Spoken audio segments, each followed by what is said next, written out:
Have you ever looked at your bank account, maybe a few days before payday, and just wondered, where did all the money go? It's a super common, super frustrating feeling. Well, over the next few minutes, we're going to tackle that anxiety head on. We've got 7 simple, powerful principles that'll put you back in control of your finances.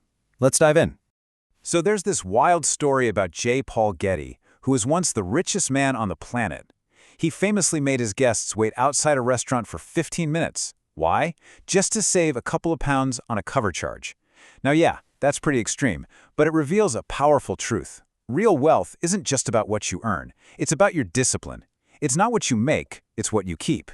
And that brings us to a question I think we've all asked ourselves. You work hard, you get a decent salary, but somehow, by the end of the month, there's just not much left to show for it. It's this frustrating cycle, right? But what if the problem isn't how much you're making? What if it's something else entirely? There's a perfect analogy for this. I want you to imagine your income is like water pouring into a bucket. Now, every small, unnecessary expense, that daily coffee, that thing you bought online you didn't really need, each one is a little hole in that bucket. You can get a promotion, you can pour more water in, but it doesn't matter. A leaky bucket will never, ever be full. So that's our mission today, to start patching those holes, one principle at a time. Okay, let's get our first patch. Principle 1 is all about a huge mental shift in how you even think about cost. We're going to stop measuring things in rupees and start measuring them in the most valuable currency you have, your time, the hours of your life. And it's actually a pretty simple 3-step calculation.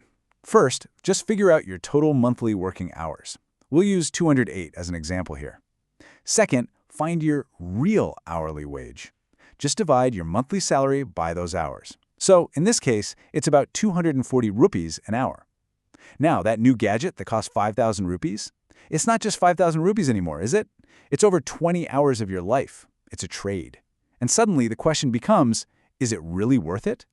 So now that we're thinking differently about our big purchases, let's zoom in a little. Principle 2 is all about stopping those small, sneaky daily leaks. The ones that usually happen when we're just out shopping for the basics. These 4 habits are so simple, but they are game changers. 1. Always make a list. My rule, no list, no entry. 2. Try to shop alone. Friends, family, they often lead to impulse buys. 3. Set a timer on your phone, get in, get what's on the list, and get out. And number 4, and this is a big one, never shop when you're hungry. It's just a recipe for buying a bunch of junk that's bad for your wallet and your health. And, this brings up a really critical point. Being smart with money isn't about being cheap. It's about knowing the difference between an expense and an investment. Your health, your education, good quality food, these are investments in yourself that pay off big time. Skimping on those isn't really saving money. It's just creating bigger, more expensive problems for your future self to deal with. Okay, principle 3.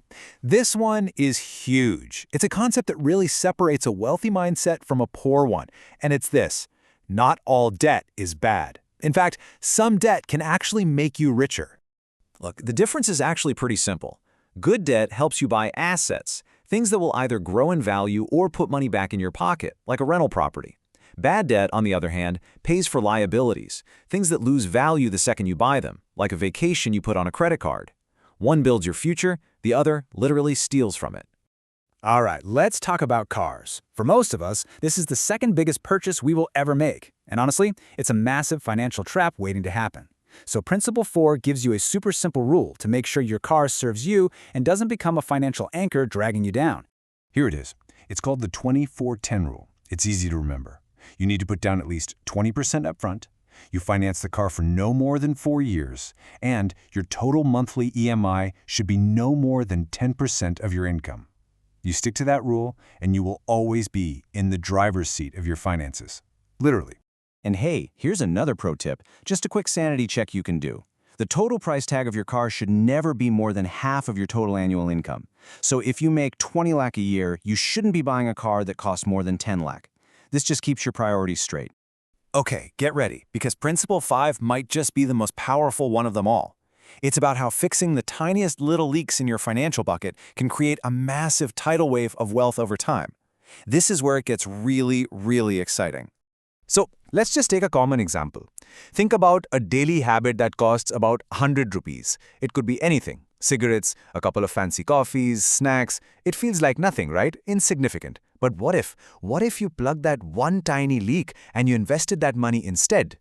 Okay, so watch what happens. This is the absolute magic of compounding. That 100 rupees a day, assuming a pretty reasonable 10% annual return, well, after 1 year, it's about 44,000 rupees. Not bad. After 20 years, it's 25 lakh. Now we're really talking. But if you just let it ride for 40 years, the result is, well, it's almost unbelievable. Yeah, over 2 crore rupees. Just let that sink in for a second. That is the true cost of a small daily leak. You're not just losing 100 rupees a day. You're giving up millions and millions in future wealth. That is the mind-blowing power of small, consistent habits. All right, our sixth principle is a little different. It moves away from the math and gets into our mindset. Because, let's be honest, one of the biggest leaks in our financial bucket has nothing to do with numbers. It has everything to do with psychology. It's the trap of trying to look rich instead of actually becoming rich. I mean, this quote from Will Rogers just says it all, doesn't it? The second we get a raise, what's the first thing we think of? New phone, fancier car, bigger place. We fall right into this trap called lifestyle inflation. We spend more just to show people we're successful, often people whose opinions don't even matter. You have to remember, true wealth is what you don't see. It's quiet. And that brings us to our final principle, number 7. This one tackles what is, for most of us, our single biggest expense, year after year after year: taxes. Learning how to manage this legally and intelligently is an absolute cornerstone of financial health. Now let's be super clear, we are talking about smart tax planning, not illegal tax evasion. Your government provides perfectly legal ways to reduce your tax burden. A great place to start is with something like term insurance. But here's a key tip. Always keep your insurance and your investments separate. A good rule of thumb is to aim for a life insurance cover that's at least 10 times your annual income. And look, when in doubt, always talk to a professional. So there you have it, 7 powerful principles. But you know what? Knowledge without action is really just entertainment. So let's turn all these ideas into a concrete plan that you can start using today. Okay, here it is. Your 4-step checklist to start patching that leaky bucket right now. 1. Calculate your real hourly wage. Seriously, do it today.